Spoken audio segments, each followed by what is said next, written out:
السلام عليكم guys رمضان مبارك janaalka BHM Vlogs subscribe-tan waa kaas waan tusay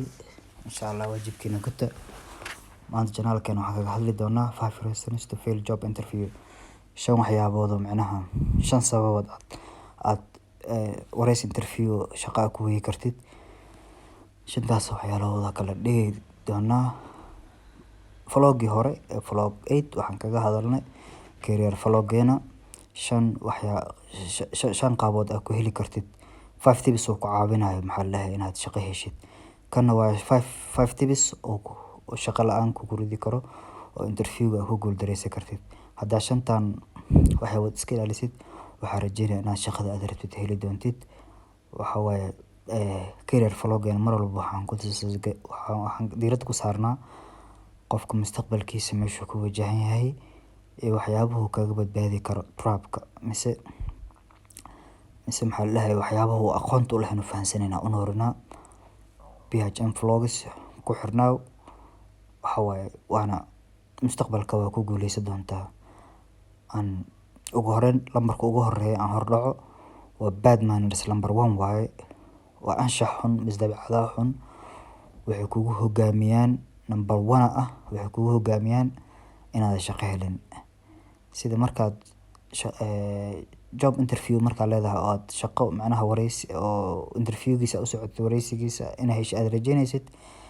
hada iska ilaalisid inaad xanjo ku dhax cuntid inaad si qaab daran u salaantid inaad hadallo maxaa la anshax daran ku hadashid taas ma aqbalayso shaqana kuma helaysid number 2 no idea your applied job waa inaad wax fikir ka haysan shaqada aad soo codsatayba sida aan vlogger ku sheegay shaqooyinka waxa la sameeyaa marka codsanaysid waa la akhriyaa waxyaabaha looga baahan yahay qofka iyo background-ka oo maxaa la shaqada mar hadii aad maxaa la wax fikrada ka haysan shaqada aad soo dalbatay way adagtaa shaqadaas inaad maxaa la ku guuleysatid interviewgiisa sababtoo su'aalaha ku saabsan shaqadaas dib lagu weydiiyo aad ka jawaabi karin macnaha waxay la mid tahay inaad shaqo diyaarba u ahayn taasna waa arinta labaad in iska ilaaliso u baahan arinta saddexaad waxa waaye talking bad about your last job inaad macnaha si xun uga hadashid shaqadaada hore aad macnaha markii laga wareysto shaqadaada macnaha inaad macnaha si negative inaad uga hadashid oo qaab daran mise booska aad u shaqeynayso mise managerka aad la shaqeynayso maamulaha la shaqeynayso inaad caysid mise aad ka tilmaamtid physicalkiisa haduu gacan si ka ahay haduu lug si ka ahay inaad ka faa'iidootid waxyaabahaas camal muku qaadanaya shaqada sababtoo waxay ka doorbidayaan qof kale oo maxaa la dhankaas kaaga maxaa la kaaga fiican oo kaaga qiyaarsan marka mar walba shaqada hore aad soo tagto inaad amaanta number 4 line inaad been sheegtid waxa laga yaabaa in su'aalo si kadis lagu weydiiyo oo si general ah su'aalahaas aad been ka sheegtid marka qaar waxa laga yaabaa in CV-gaaga laga wareysto muddada aad soo shaqeysay inaad weligaa shaqeyn in shaqadan kugu horeyso hadaad been ka sheegtid recordkaas waa la daba kici karaa meel walba uu la joogo waxayna kaaga imaanayso ceeb shaqadaasna ma helaysid wax walba waxa fiican inaad ka hadashid xaqiiqda waana qaabka ugu fiican shaqada ku heli kartid soo been ha sheegin number 5 asking wrong questions inaad su'aalo qaldan weydiisid qofka interviewga ka qaadayo mise wareysiga ka qaadayo